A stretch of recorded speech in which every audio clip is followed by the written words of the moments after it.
Europe 1, 8h28, Thomas Soto. La morale de l'info, Raphaël Antoven. Bonjour Raphaël. Bonjour Thomas. Alors on connaissait le rastafarisme, on connaît moins le koufarisme que NKM, Nathalie Kosciusko-Morizet, range pourtant sans hésiter parmi les idéologies salafistes radicales qu'il faudrait, dit-elle, interdire immédiatement. Oui, il y a urgence. Alors c'est très drôle évidemment cette histoire, et même les plus laïcards d'entre nous trouveront peut-être qu'à vouloir interdire une religion qui n'existe pas, NKM pousse le bouchon un tout petit peu loin. Maurice. Mais là où ça devient intéressant, c'est que koufarisme vient évidemment de koufar. Et il n'est pas nécessaire d'être docteur de l'islam pour savoir que les koufars, ce sont notamment les impies, dont la conduite, aux yeux des fous, avère l'incroyance. Donc, si le koufarisme était effectivement une religion, comme l'affirme imprudemment NKM, ce serait un mécréantisme, ou plus simplement l'athéisme.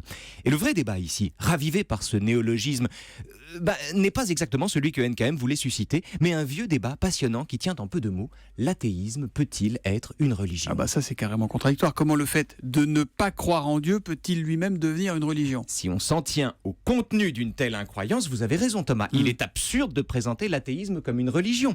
Vled, l'excellent animateur de la chaîne YouTube La Tronche en Biais, a une très jolie expression pour ça. Il dit « L'athéisme n'est pas plus une religion que la calvitie n'est une couleur de cheveux ». Excellent. Oui, c'est très bon, mais sauf que, à mon avis, il se trompe.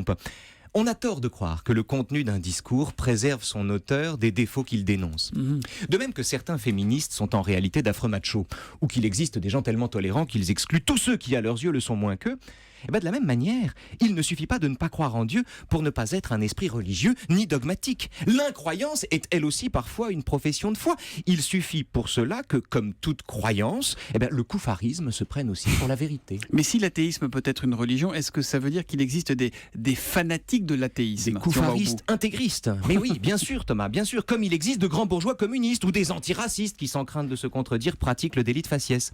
Les fanatiques de l'athéisme, donc les koufaristes intégristes, comme dirait NKM, ce sont ceux qui croient vous apprendre quelque chose quand ils vous expliquent en s'appuyant sur la science que les miracles sont impossibles, comme si on ne le savait pas déjà.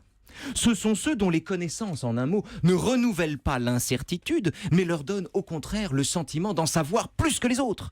Ce sont des esprits dogmatiques, aussi épais que ceux d'en face, qui croient savoir sans savoir qu'ils croient, comme dirait Alain Besançon. Et ils sont tellement religieux qu'ils ont même un credo. Et quel est ce credo ? Circuler, il n'y a rien à croire. Il y a quand même une morale de l'info ? Mais bien sûr, à tous les esprits religieux, qu'ils soient athées ou non, koufaristes ou pas, le contraire de l'erreur n'est pas la vérité. Le contraire de l'erreur, c'est le doute. Le contraire de l'erreur, c'est le doute. Raphaël Antoven, intégriste de la philosophie. C'est tous les matins, c'est à 8h25 sur Europe 1. À demain, Raphaël. À demain.